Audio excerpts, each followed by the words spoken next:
Vale, muy buenas tardes a todos. El día de hoy vamos a tener la siguiente charla por parte del CEP de Medicina Interna, a cargo de la interna de primera, pues de onceavo semestre, Ingrid Romero, y su tutora, la residente, la doctora María Alejandra Duque.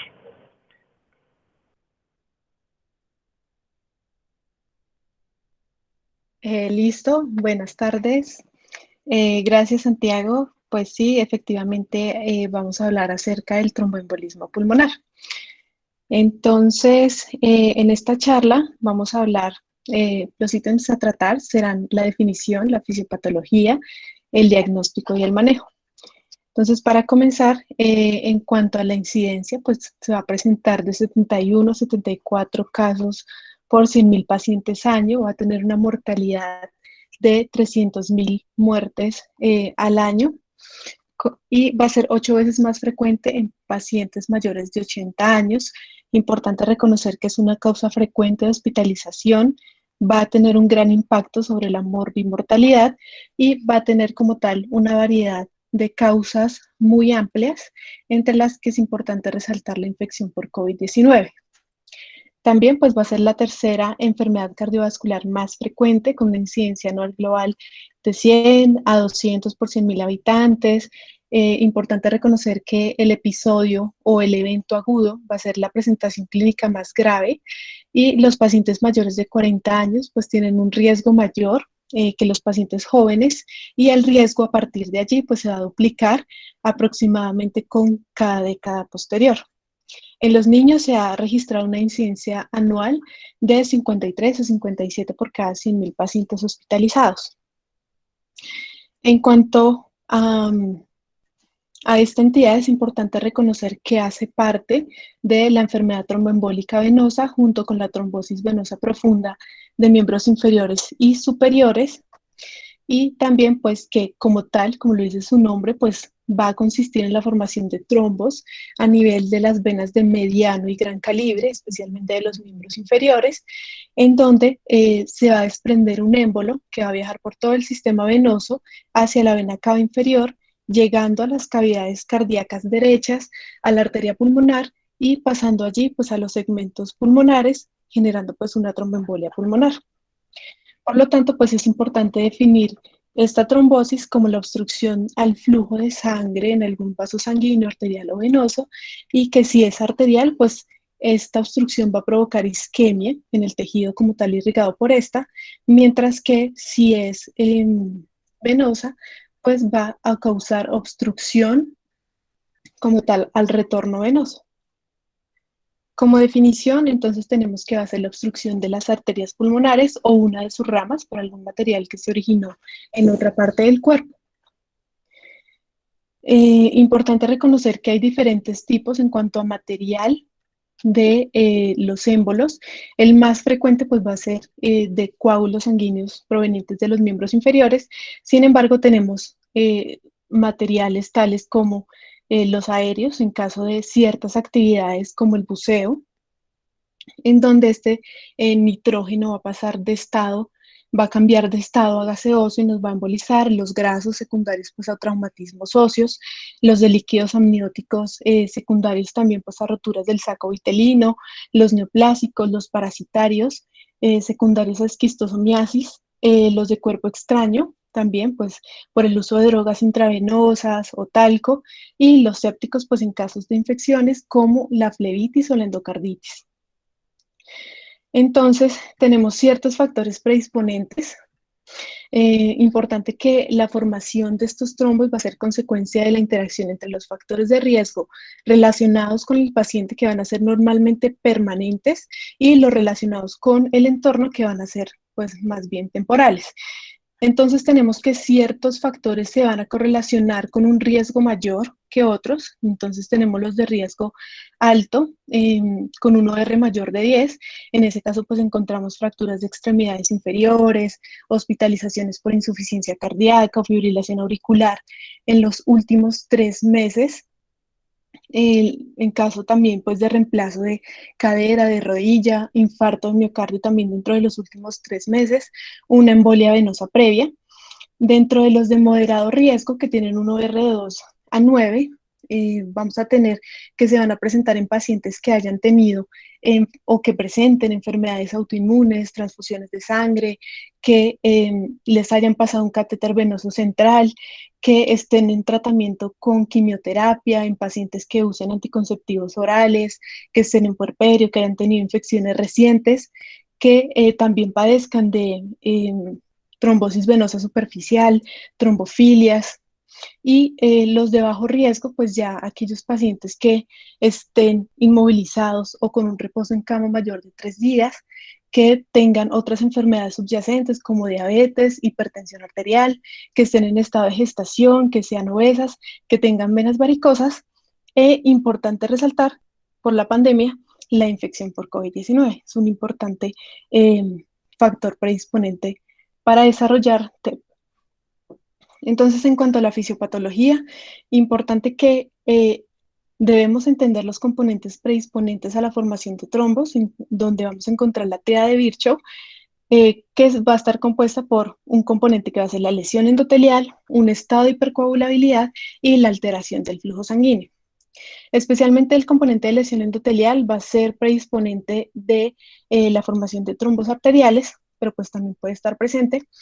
Los estados de hipercoagulabilidad en casos de trombofilias o en condiciones congénitas o adquiridas o hereditarias, tales como el factor 5 de Leiden, déficit de proteína C o S, o el déficit de antitrombina, o en aquellos adquiridos, pues un paciente con síndrome de antifosfolípido, con resistencia adquirida a la proteína C activada, una cirugía o un trauma con inmovilización, una trombosis previa, o también pues que presente un cáncer activo. Y en cuanto a la alteración del flujo sanguíneo, pues que este paciente presente estasis venosa, puede ser por una inmovilización en un posoperatorio, y pues este que conlleve posteriormente a la alteración de las valvas venosas. Entonces, ¿qué vamos a encontrar? Después de la formación de este trombo, este posteriormente nos va a embolizar, se nos va a enclavar en la arteria pulmonar, y esto lo que va a producir en primera instancia es el aumento de la poscarga del ventrículo derecho. Entonces, la cadena de sucesos pues no tiene como tal un orden específico, pero esto va a producir subsecuentemente el aumento de la presión pulmonar, de la arteria pulmonar, especialmente cuando se ocluye más de el 30 al 50% del área transversal del lecho arterial pulmonar. Posteriormente, esto nos va a llevar una congestión desde el émbolo hacia atrás, lo que va a aumentar o a dilatar estas cavidades cardíacas derechas, llevándonos a disfunción del ventrículo derecho y posteriormente a disminución del gasto cardíaco. Posteriormente, cuando se nos disminuye pues este gasto cardíaco al principio derecho por esta dilatación, el septo interventricular se nos va a lateralizar hacia izquierda, nos va a disminuir el tracto de salida del ventrículo izquierdo y con ello pues disminuir el gasto cardíaco sistémico como tal. Entonces, esto nos va a llevar a una hipotensión y subsecuentemente a un choque de tipo obstructivo. Claramente, pues porque no es una hipovolemia como tal, sino una obstrucción al tracto de salida que nos va a conducir a una hipotensión. Entonces, en cuanto a la clínica, es importante reconocer pues que esta va a ser más bien inespecífica. Se puede llegar a sospechar en pacientes con disnea, dolor torácico tipo pleurítico, que este se va a caracterizar porque va a ser más bien punzante, unilateral, de variabilidad en cuanto a la intensidad, que pues se exacerba con la respiración profunda, la tos, y puede mejorar con la respiración superficial asociada a hemoptisis y síncope. Sin embargo, como lo vemos en los cuadros, pues es muy infrecuente que se presenten estos síntomas o estos signos. Digamos que entre lo más frecuente es que se presente disnea en el reposo con el esfuerzo, un dolor pleurítico o como signos que esté taquimnéico o signos de TBP como tal. Entonces, a nivel de las pantorrillas, que las tenga eritematosas, edematosas, con dolor a la palpación. también que el paciente pues presente tos, ortopnea, taquicardia, estertores, sibilancias, pero como sabemos se van a presentar muy poco. Podemos observar que la hemoptisis se presenta solamente en un 13% de los casos y hay que tener cuidado porque alguno de estos pacientes se puede presentar con fiebre, mimetizando así un cuadro de neumonía. Vamos a tener diferentes escenarios. Entonces, tenemos en caso tal de que se nos presente un trombo central a nivel, digamos, de una bifurcación importante, esta clínica va a ser más aguda, más grave, el paciente puede debutar con inestabilidad hemodinámica asociada a síncope, y si es un poco más distal, más periférico, la clínica pues va a ser más leve, transitoria, incluso pueden debutar asintomáticos. Otro escenario es que el paciente ya tenga una insuficiencia cardíaca o una enfermedad pulmonar preexistente, en cuyo caso el único síntoma que se nos puede presentar es simplemente la exacerbación de la disnea. Importante recordar que la inestabilidad hemodinámica va a ser más bien rara y se puede asociar en muchos casos a síncope. En cuanto al examen físico, pues lo que ya les mencioné, que el paciente, pero pues de acuerdo a si está inestable o no, ya sabemos que la inestabilidad es más bien infrecuente, pero puede presentarse un paciente taquicárdico con hipotensión, con taquipnea, el cual es el signo más habitual, cianótico, con picos febriles, que se presenta hasta un 3%, o con signos de TBP. Entonces, la guía como tal nos va a definir la inestabilidad hemodinámica. Entonces, esta la va a definir como una parada cardíaca que requiere reanimación cardiopulmonar o presencia de un choque obstructivo con una sistólica menor de 90 que requiere vasopresores o que tenga hipoperfusión sistémica. Esto lo podemos reconocer en un paciente con un estado mental alterado, que esté más bien frío, que tenga oliguria o anuria, que tenga aumento de la concentración sérica de lactato o que presente una hipotensión persistente con una sistólica menor de 90 o que éste presente una caída mayor o igual a 40 milímetros de mercurio que dure más de 15 minutos y no esté causada por alguna otra causa, valga la redundancia. En cuanto a la clasificación, entonces tenemos diferentes patrones. De acuerdo a la temporalidad, lo podemos definir en agudo, cuando se van a presentar los síntomas inmediatamente después de la obstrucción, subagudo, cuando se presentan después de días o semanas de esta obstrucción, y crónico, cuando el paciente puede durar incluso hasta años con síntomas de hipertensión pulmonar. De acuerdo a la ubicación anatómica, lo podemos encontrar en silla de montar, ya como tal, pues a nivel del tronco de la pulmonar, incluso hacia la arteria pulmonar izquierda-derecha, lobares, segmentarios, subsegmentarios. También podemos encontrar trombos móviles a nivel de cavidades cardíacas derechas, y importante reconocer que nos pueden debutar hasta un 40% con inestabilidad hemodinámica y de acuerdo al riesgo. Entonces, como vamos a ver más adelante, tenemos un riesgo alto, intermedio y bajo, y estos los podemos interpretar como TEPS masivos. Entonces, en el riesgo alto, que va a ser la menor presentación de un 5 al 10%, en este caso, los pacientes muchas veces se ha asociado con el tamaño del trombo, pero en pacientes con enfermedades de base cardiorrespiratorias, incluso trombos pequeños pueden hacer TEPS masivos o de alto riesgo. Y básicamente es que van a ocluir más de la mitad de la vasculatura pulmonar y van a debutar con signos de inestabilidad hemodinámica. El submasivo, el intermedio, básicamente pacientes que no están inestables, pero que sí pues presentan como tal disfunción ventricular derecha a la ECO-TT. Podemos ver dilatación de las cavidades ventriculares, de la cavidad ventricular derecha, pero pues no está como tal inestable. Y los de bajo riesgo, que también los podemos reconocer como los TEPS pequeños o moderados, son los más frecuentes. Generalmente los pacientes van a estar normotensos, no van a tener datos de disfunción ventricular, pero pues sin embargo se pueden presentar asintomáticos. Y la otra clasificación, de acuerdo a la estabilidad, que es muy importante para el manejo, como ya lo vamos a ver, estable o inestable, que ya de entrada un paciente inestable va a consistir en un TEP de alto riesgo, y si están sintomáticos o asintomáticos. Sintomáticos porque los vamos a confirmar con imágenes y asintomáticos más bien porque fue un hallazgo incidental.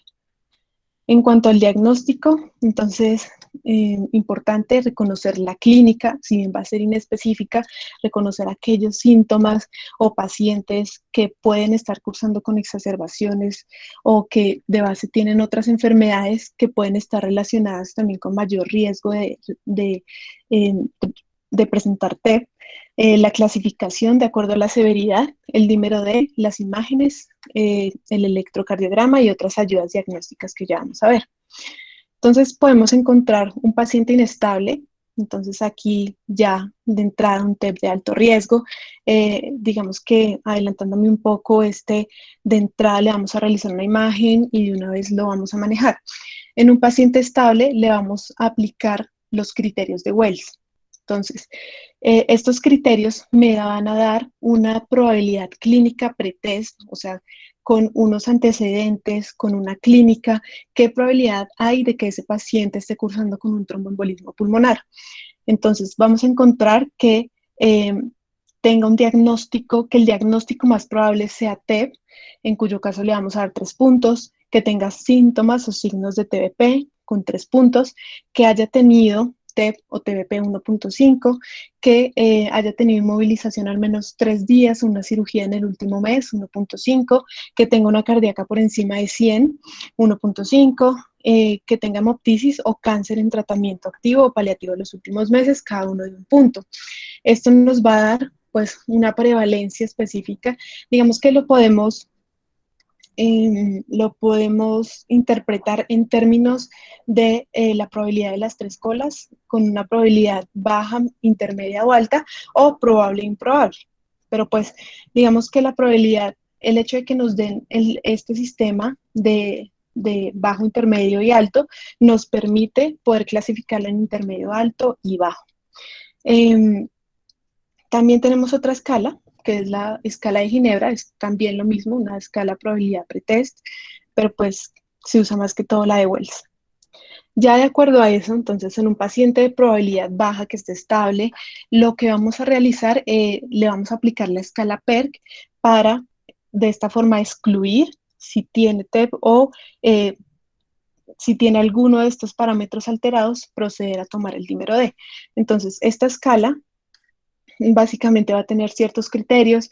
Entonces, si cumple todos los criterios, no hay necesidad de tomarle dímero D. O sea, que tenga una edad menor de 50, una saturación mayor del 94%, una cardíaca menor de 100, que no haya tenido antecedentes de tromboembolia venosa, que no haya tenido alguna cirugía, un trauma reciente o alguno de los síntomas que ya hemos mencionado, que no tenga hemoptisis, que no use como tal estrógenos o que no tenga signos de TDP. Entonces, en este caso, si cumple todos, pues no le vamos a realizar el dímero D. Si alguno de estos sale alterado, pues procedemos a mandarle este laboratorio y este va a salir entonces positivo cuando nos salga por encima de 500 en pacientes menores de 50 años, de 500 microgramos litro, o en pacientes mayores de 50 años, pues lo vamos a ajustar a la edad, entonces vamos a multiplicar la edad por 10 y si da por encima de ese valor, vamos a considerar un dímero D positivo. Si este sale positivo, entonces vamos a proceder a realizar una imagen diagnóstica. Digamos que de elección tenemos el AngioTAC, pero pues también tenemos otras alternativas. La probabilidad intermedia, entonces vamos a entrar de una vez con dímero D, no vamos a excluir nada.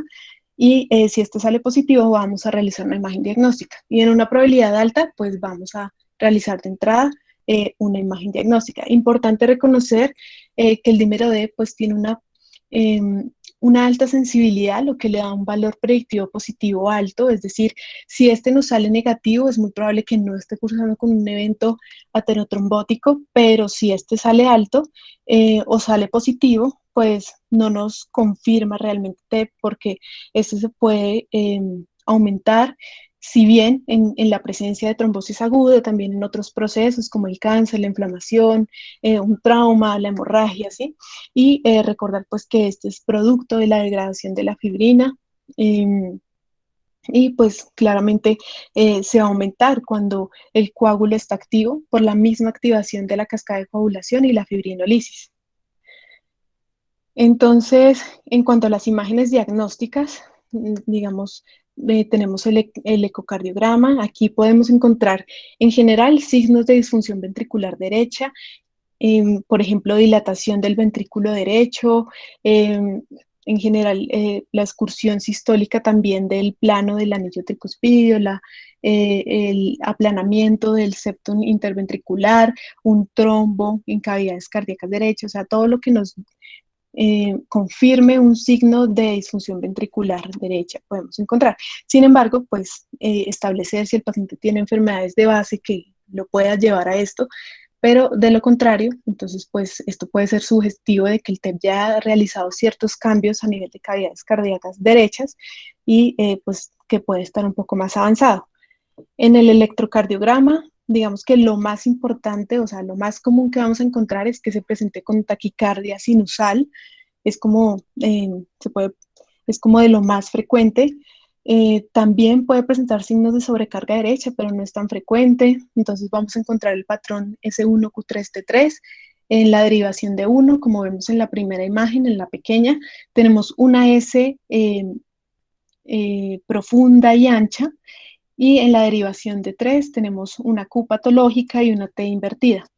En el electro de más abajo podemos encontrar también este patrón. Sin embargo, también podemos encontrar un bloqueo de rama derecha de nuevo, en donde pues se va a presentar con un QRS ancho, ¿sí? Un B1 más bien positivo, una S1 profunda y ancha, y a nivel de B1, B2, B3 y B4, ondas T negativas.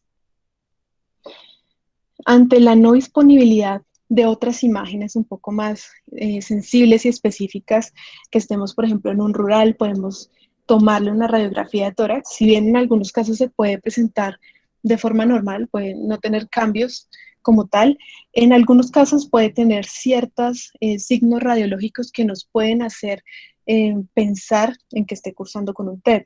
Entre ellos, pues tenemos en la primera imagen, como vemos ahí en las flechas señaladas, atelectasias laminares, que corresponden como tal a una dilatación del segmento de la arteria pulmonar en donde se ha enclavado el émbolo. Esto lo conocemos como el signo de Fleischner. En la segunda imagen, vamos a tener el signo de Westermann, el cual consiste en una oligoemia focal. Como vemos en el pulmón contralateral, este tiene un buen entramado vascular, se ven radiopacos, mientras que en donde señala la imagen es más bien radiolúcido, pues porque a ese nivel el trombo probablemente está obstruyendo la circulación y nos produce esa imagen. El signo de Pala, que pues va a consistir como tal en un ensanchamiento, una dilatación del ilio, y podemos asociarlo también con alteraciones cardiovasculares como una amputación de la arteria pulmonar, un alargamiento también de la arteria pulmonar derecha descendente, y la joroba de Hampton, que va a consistir en un infarto pulmonar, y este va a ser más bien distal por el enclavamiento de estos trombos, de estos émbolos, más bien a nivel distal. Eh, Porque pues la circulación, a pesar de que el pulmón tiene su propia circulación nutricia, la circulación pulmonar a nivel distal cumple un papel importante en la perfusión. Por lo tanto, pues si hay estos trombos más bien distales, nos van a causar estos infartos, y por su proximidad a la pleura la va a irritar, y esto nos va a producir pues el típico dolor pleurítico que se puede presentar en estos pacientes. El angiotac, entonces digamos que es la mejor prueba disponible, tiene una sensibilidad del 90%, una especificidad del 96%. En esta podemos, digamos que la ventaja de esta es que si bien nos descarta un trombo, nos puede dar los posibles diagnósticos diferenciales que nos esté causando ese cuadro clínico. Entonces vamos a ver que esta prueba en esta prueba se aplica medio de contraste, y el contraste, entonces, como vemos ahí, va a pintar la arteria pulmonar más hiperdensa, y los trombos van a estar más oscuritos, más hipodensos, entonces ahí es más fácil de evidenciarlos. Entonces en estos cortes axiales podemos ver que se presentan pues estos trombos de forma bilateral. Aquí lo mismo, van a ser más bien hipodensos y en la segunda imagen, vamos a encontrar en una proyección sagital, digamos que, eh, como podemos ver ahí, un trombo a nivel del segmento lobar basal inferior.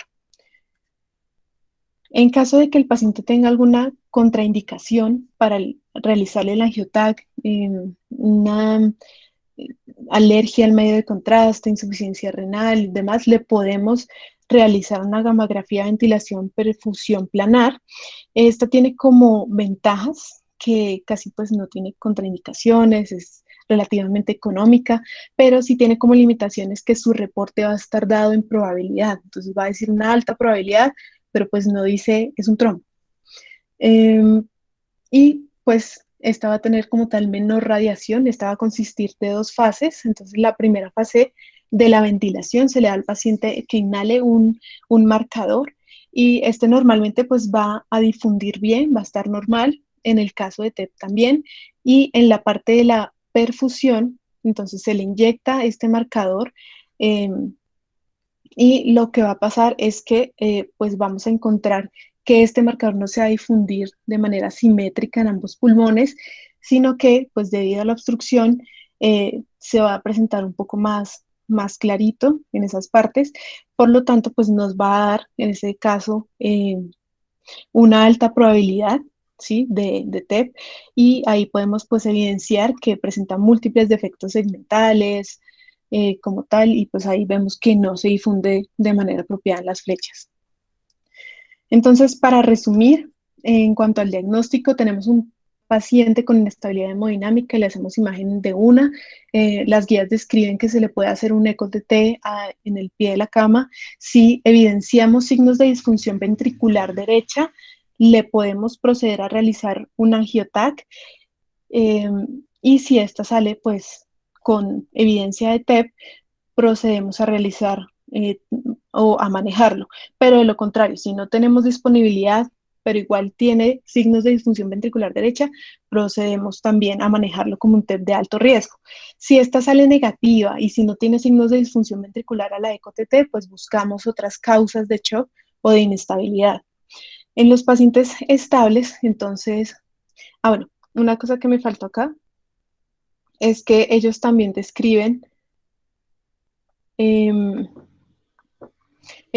describen que se puede utilizar en caso pues, de un rural que no tengamos nada más ultrasonidos de miembros inferiores y si hay signos de TBP suprapoplitea, podemos realizar como tal el diagnóstico de TEP y tratarlo como un TEP de alto riesgo, en caso pues también de que el paciente esté inestable hemodinámicamente.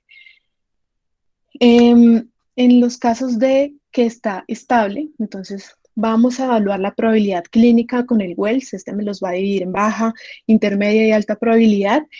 En los casos de baja probabilidad, ya sabemos, hacemos el PERX. Si sale alguno alterado, le hago el dímero D, y intermedia le hago dímero D de entrada.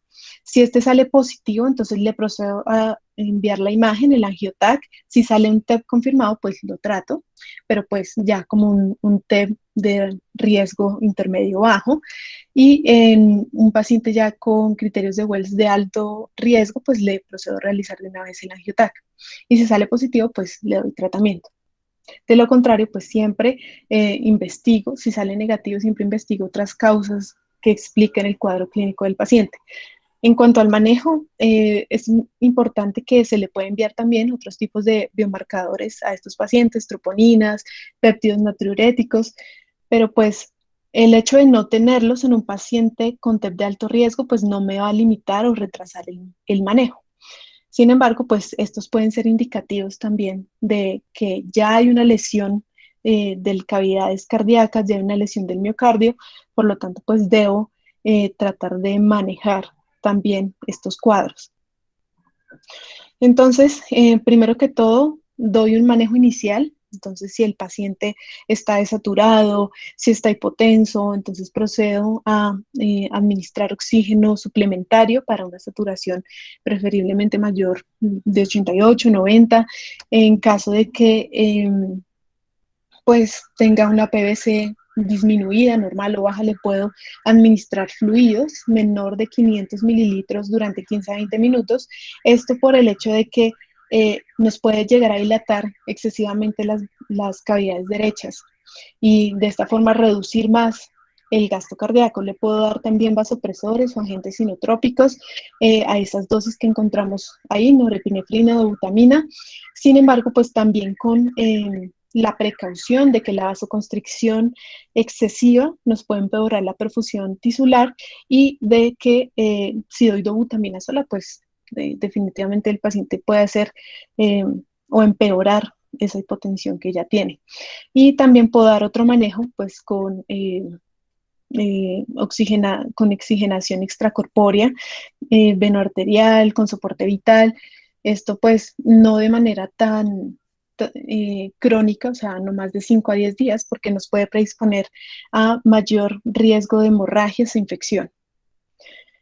Posteriormente, ya cuando tengo un paciente, entonces, de riesgo intermedio bajo, les vamos a calcular el PESI. El PESI es una estrategia, ¿sí? Una estrategia como tal para la estratificación pronóstica, un índice de severidad de estos pacientes. Y entonces lo puedo hacer con los 11 criterios o lo puedo hacer simplificado. Ambos tienen la misma validez en los estudios. Y estos entonces me los va a clasificar en un riesgo bajo, ¿sí? Los clase 1 o 2, o en el simplificado que me dé 0 puntos, o un intermedio, clase 3 y 4, o en el simplificado 1 o más puntos. Digamos que esta es una manera como tal de valorar el riesgo total de mortalidad y el resultado a corto plazo, y también una forma de identificar los pacientes con bajo riesgo de mortalidad a los 30 días. Si bien este se utiliza como tal para eso, también es importante en el manejo, ya vamos a ver, y también la puedo reemplazar en vez de utilizar, hay una escala que se llama los criterios de exclusión de Hestia. Esto es como tal para dar a los pacientes de bajo riesgo una alta precoz hospitalaria para dar un manejo ambulatorio. También puedo llegar a utilizar los criterios de PESI en los de bajo riesgo. Ahora bien, en cuanto a los de riesgo intermedio, los podemos dividir en riesgo intermedio alto y bajo. Esto de acuerdo a que ninguno de ellos va a tener inestabilidad hemodinámica, pero los de riesgo intermedio alto sí pueden tener como tal eh, parámetros de disfunción ventricular derecha, pueden tener aumento de la concentración de troponina sérica, parámetros como tal de gravedad de TEF, o sea que nos dé un PSI de clase 3 o 4 o mayor de 1. Y esto es importante porque estos pacientes de riesgo intermedio alto tienen una mortalidad aumentada con respecto a los de intermedio bajo, y en ellos debe realizarse una monitorización más bien, eh, digamos, estrecha, más bien estricta en cuanto a su estado clínico, porque ellos se pueden descompensar, pueden hacer inestabilidad hemodinámica, y en ellos podría llegar a estar indicado la terapia de reperfusión de rescate, que ya vamos a hablar más adelante. Entonces, en cuanto al manejo, digamos, de una manera simplificada, en los de riesgo alto, hago maniobras de soporte inicial, de soporte vasopresor si lo requiere, y lo más importante es la terapia de reperfusión con trombólisis, idealmente medicamentosa sistémica, y también pues terapia de anticoagulación. En caso de que no tengamos, digamos, disponibilidad de la medicamentosa, podemos realizar o se puede realizar trombectomía sobre la trombólisis por cateterismo. Los PESI intermedios, sea alto, alto o bajo, intermedio, vamos a entrar con coagulación, y los PESI de bajo riesgo también. Entonces, para la trombólisis medicamentosa podemos utilizar estos medicamentos, entonces el alteplasa, la streptokinasa, la uroquinasa, a las dosis que vemos ahí, pero importante resaltar las contraindicaciones. Entonces, cuando no vamos a trombolizar a un paciente, cuando tenga un ACV hemorrágico de origen desconocido en los últimos 6 meses, una neoplasia del sistema nervioso central, un trauma importante, o una cirugía craneal en las últimas 3 semanas, una hemorragia activa como tal, diátesis hemorrágica, y relativas pues ya que tenga un AIT en los últimos 6 meses, que consuma o que esté en tratamiento con anticoagulación oral, que esté en estado de gestación, también que tenga una úlcera péptica activa, una endocarditis infecciosa. Entonces ahí digamos que podríamos llegar a trombolizar, pero pues siempre con ciertas precauciones. En cuanto a la anticoagulación, entonces, importante pues que en todos los pacientes se va a dar anticoagulación. En pacientes con probabilidad clínica alta o intermedia, pues vamos a iniciar la anticoagulación mientras espera el resultado de las pruebas diagnósticas.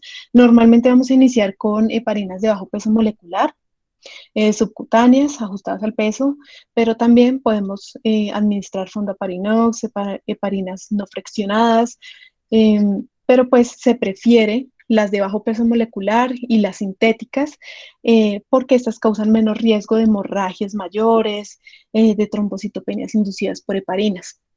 Así como que esta no va a requerir como tal una monitorización de las concentraciones séricas del factor anti-10A.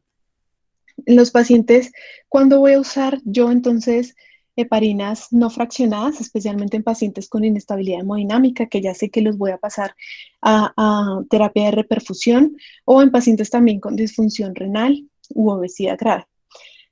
También podemos, entonces, importante reconocer que esta terapia de anticoagulación se va a llevar por los primeros 3 meses.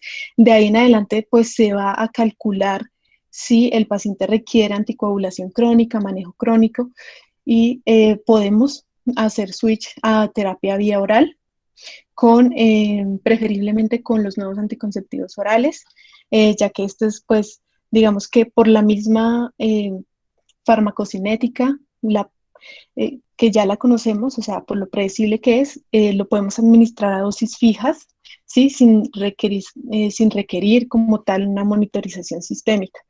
Y este pues también va a tener menos riesgo de interacción con otros medicamentos. Los antagonistas de la vitamina K, como la warfarina, eh, es importante que debemos mantener la anticoagulación con las heparinas durante al menos 5 días hasta que el INR esté entre 2 y 3 durante al menos 2 días.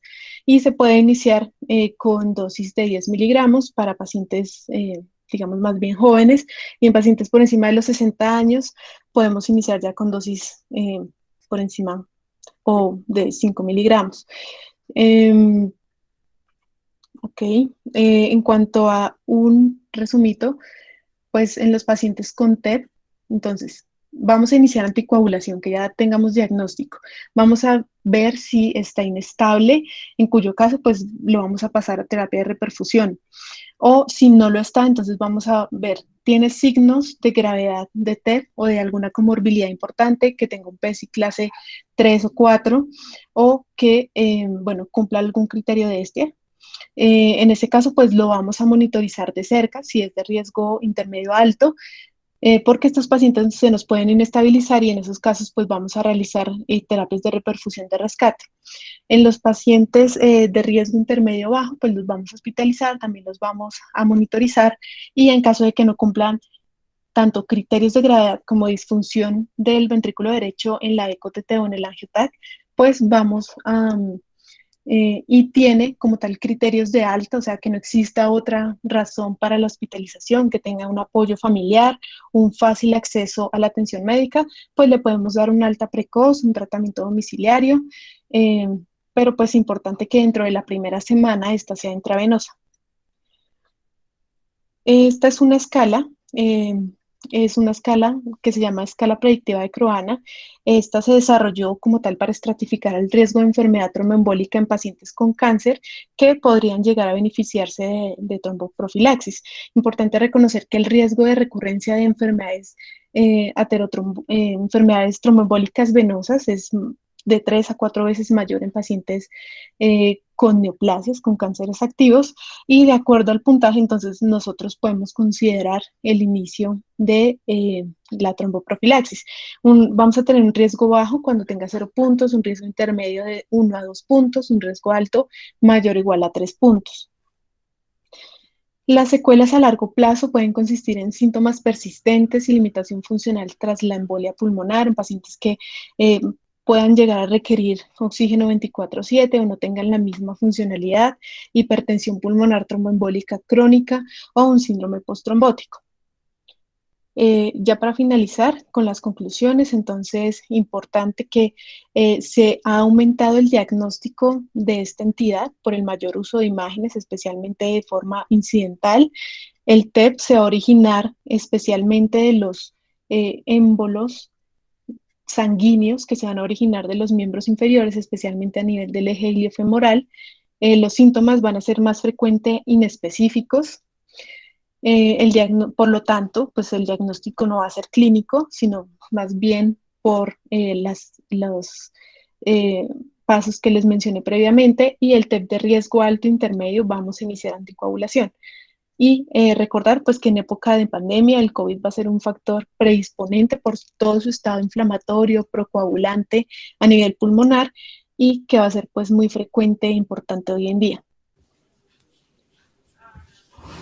Bibliografía. Gracias. Gracias, Ingrid. ¿Me escuchan? Sí. Sí, Ok.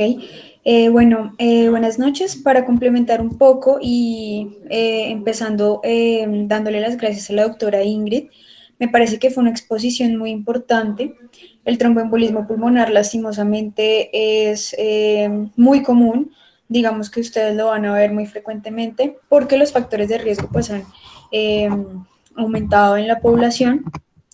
Y lo que ella menciona en un momento de la charla que me parece muy importante también es que hay que pensar en lo que va a ser de sus vidas pronto. Es decir, ustedes van a salir a trabajar en lugares donde puede que tengan todas las posibilidades de tener un ecocardiograma, un angiotac con protocolo para TEP, Doppler, pero puede que no lo tengan.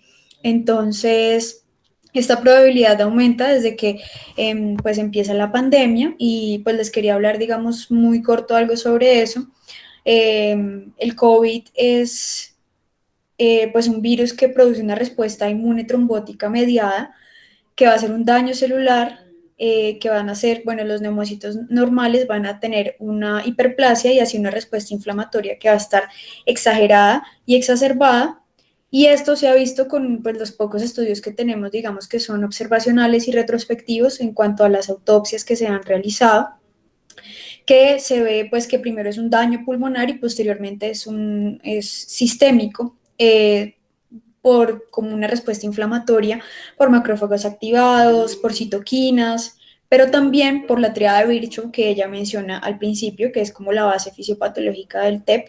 Hay una disfunción endotelial y es un estado protrombótico. Estos estudios de los que les hablo, pues mostraron que la mayoría de pacientes se trombosan y muy pocos sangran, pero sí sangran. Se han demostrado también hemorragias de vías digestivas. Sin embargo, es como una coagulación intravascular diseminada sin tener concretamente la parte de la hemorragia. Es como si se frenara en la parte protrombótica. La pregunta es, ustedes que van a salir a un rural o van a salir a su primer trabajo, que seguramente van a tener que pasar por el área COVID, la pregunta es, ¿estos pacientes hay que anticoagularlos o no? Por lo menos, pues se ha descrito que la dosis profiláctica tiene que darse en los pacientes, a menos que tenga alguna contraindicación, que la doctora también lo mencionó, que sangre, que tenga una trombocitopenia severa. ¿Por qué? Porque anticoagularlos demostró una disminución de desenlaces fatales, con dímeros de superiores a 1000 o 1500 nanogramos por mililitro. Se asoció a mayor mortalidad, pacientes con mayor requerimiento de UCI, y además se dieron cuenta que aunque llegaban y les ponían tromboprofilaxis, igual podían presentar eventos trombóticos. Es decir, pues yo he visto muchos pacientes en San José Centro, y recuerdo uno que con una semana de diferencia se le hacen 2 angiotac y en el segundo ya tenía tromboembolismo pulmonar con un COVID ya resuelto, ya estaba resuelto. Entonces, pues el número clave, digamos, sería el dímero D en 1500, que se ha asociado a un valor predictivo positivo de presentar un evento trombótico del 70% y predictivo negativo del 90%. La gracia de tener en cuenta es que usted debe individualizar a su paciente y pensar si ese paciente tiene factores de riesgo para hacer un COVID grave o llega ya con un COVID grave. Puede considerar también una dosis intermedia, que sería pues a un miligramo por kilo al día, de heparinas de bajo peso molecular. Por lo tanto, también les van a llegar pacientes ya con el evento trombótico como tal, digamos, muy claro. Si usted su mayor sospecha es que el paciente esté con un evento trombótico, no espere a que alguien le haga un ecocardiograma a ver si tiene disfunción del ventrículo, a ver si de pronto tiene una TBP, a ver si tiene la opacificación de los vasos pulmonares. Usted, si la probabilidad diagnóstica suya es muy alta, póngale la dosis de anticoagulación plena de una vez. Como para cerrar esto, es muy importante que sepan que hay un grupo importante de residentes de medicina interna que va a presentar un proyecto de grado que habla sobre nuestros hospitales, sobre TEP y sobre COVID. ¿Por qué? Porque lastimosamente pues es lo que más van a ver cuando se gradúen. Quería pues otra vez darle las gracias a la doctora Ingrid. Me pareció que la exposición muy organizada, las diapositivas estuvieron muy bien, muy linda pues la exposición, estuvo claro, los signos importantes que mencionó del electro, de la radiografía, esas cosas son las que ustedes deben pues apegarse más porque cuando lleguen a un primer nivel son muy pocas bases, muy pocas como ayudas las que van a tener. Me pareció que pues estuvo muy buena la charla, doctora. Muchas gracias. Gracias, doctor.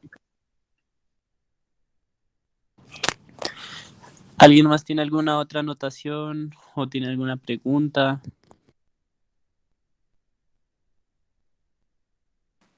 Bueno, buenas noches. Primero felicitar a la expositora, la doctora Ingrid. Bueno, me presento, Edwin Núñez. Creo que estuve con el doctor Castañeda la vez pasada en la última reunión que tuvieron antes a esta, a la de gases arteriales. No había podido conectarme, realmente me entusiasma mucho ver a tanta gente, estudiantes interesados en el tema de medicina interna. Felicitaciones a la doctora María Alejandra por la asesoría que hizo también para esta charla. Tengo entendido que participó con la doctora Ingrid en la elaboración de esta presentación como tutora. Y pues felicitarlos porque es un grupo interesante de estudio y invitarlos a que sigan haciendo ese tipo de reuniones porque pues realmente se requiere que el interés en la medicina interna, pues desde que están en la parte de estudiantes en pregrado, pues vaya aumentando y se cultive, por decirlo de alguna forma. Respecto a la presentación, pues como unas cosas prácticas, de pronto no sé, yo me conecté tarde, no pude conectarme a la hora que era, pido disculpas por eso. Un aspecto de la radiografía me pareció interesante recalcarles es que la radiografía, si bien los hallazgos cuando se presentan tenemos que tenerlos en cuenta, tengan en cuenta también que es un hallazgo raro. Realmente uno pide la placa como diagnóstico diferencial y nunca debemos dejarla de pedir, porque los diagnósticos diferenciales en esta patología son múltiples. Yo supongo que eso lo hablaron al principio de la charla, pero uno pide la imagen, la radiografía específicamente para otro tipo de diagnósticos diferentes a TEP, porque uno espera que en la placa de TEP se vea normal. O sea, la joroba de Hampton, los otros hallazgos de la amputación de la arteria pulmonar, esos hallazgos no son usuales encontrarlos. Hay que buscarlos, hay que saberlos reconocer, pero lo usual es encontrar una placa normal. Usted realmente, cuando encuentra normalidades, piensa en diagnósticos diferenciales, ya sea porque haya consolidaciones, porque haya neumotoras, porque haya derrames pleurales. Digamos que si hay indicativos de otras cosas, una cardiomegalia con derrame, digamos, le hace usted pensar que esa disnea o que esa inestabilidad hemodinámica o que ese dolor torácico que usted piensa que puede ser un TEP, realmente tiene una causa diferente. Pero si usted realmente en la serie de los hallazgos en radiografía de toras, estoy hablando de radiografía de toras, los hallazgos de tromboembolismo pulmonar a hallazgos radiológicos son del 15 al 5%, son muy pocos realmente. No espera encontrar un hallazgo de ese tipo. Lo otro importante que hay que tener en cuenta hoy en día es que, bueno, mucho paciente que es de bajo riesgo, probabilidad de bajo riesgo de TEP, por la escala de Wells, y estamos llevándolo a Angiotac. Hay una escala que de pronto más adelante tendrán que revisar en el internado, que es la de PERC o PERC, para tromboembolismo, que ahora busca identificar. ¿Por qué? Porque se ha visto que muchos de sus pacientes de bajo riesgo terminan yendo a Angiotac o siendo remitidos, porque este es un escenario muy importante en el contexto del rural, y termina siendo utilizada la ambulancia, remitiéndose a un segundo nivel, aumentando los costos, la movilidad de estos pacientes, para ser sometidos a una angiotat para llegar al diagnóstico no, o para un Doppler de miembros inferiores, y finalmente no tenía nada. Entonces se ha visto que cuando son de bajo riesgo uno puede utilizar la escala PER, que no está validada en Colombia, pero la invito a que la revisen porque puede ayudarnos a identificar esos pacientes que son de bajo riesgo y realmente no se benefician de ningún estudio adicional. ¿Sí? Entonces es importante tenerlo en cuenta. Y bueno, no me resta decirles más nada. Muchas gracias.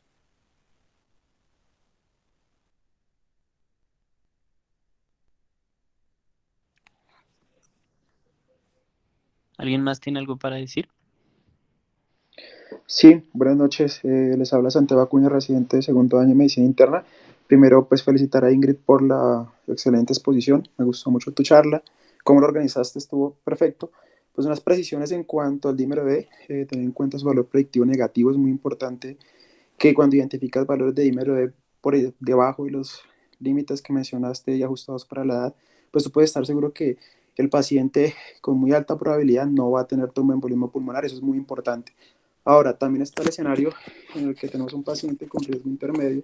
Es muy importante aplicar la escala de severidad del embolismo pulmonar y tener en cuenta pues, sus clases, ¿no? De 3 a 5, donde nos clasifica los pacientes en riesgos intermedios y altos. Ahora, es muy importante tener en cuenta que estos pacientes de riesgos intermedios tenemos algunas ayudas diagnósticas que deberíamos realizar en aquellos pacientes en los que identificamos mayor riesgo de complicaciones, como es el compromiso miocárdico, ya sea por biomarcadores, llámese troponina, llámese NT-proBNP, y aquellos hallazgos ecocardiográficos o tomográficos que podemos evaluar. Se han estudiado índices como es la relación entre el diámetro transverso del ventrículo derecho con el izquierdo cuando identificamos diámetros mayores o la relación mejor de estos diámetros mayor a 0.9, pues uno de los factores a tener en cuenta es sobrecarga del ventrículo derecho, ¿de acuerdo?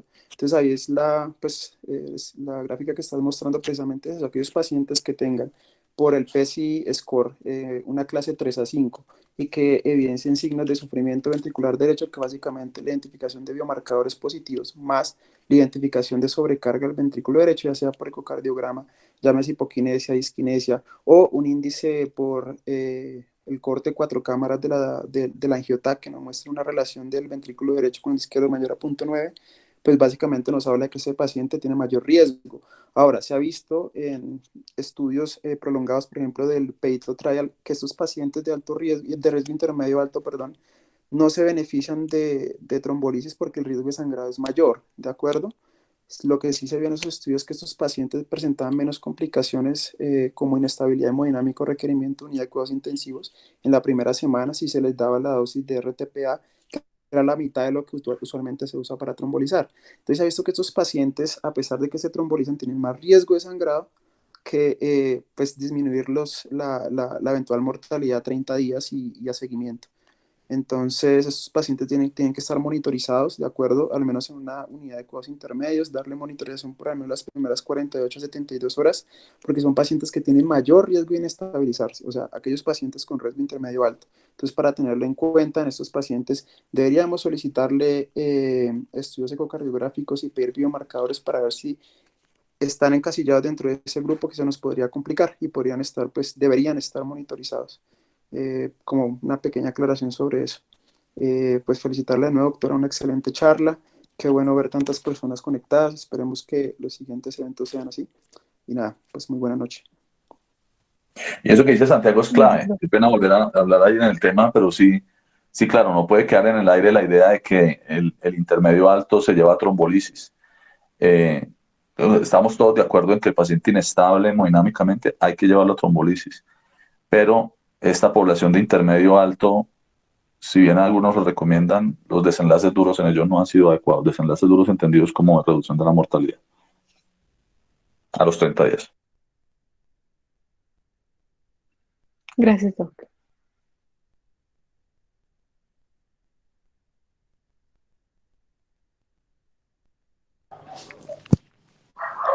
¿Alguien más?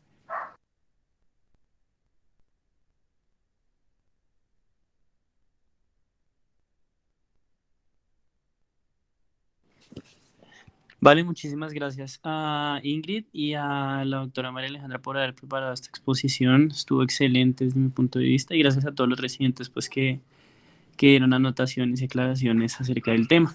Digamos que esto pues nos puede ayudar siempre también a tener las cosas un poco más claras.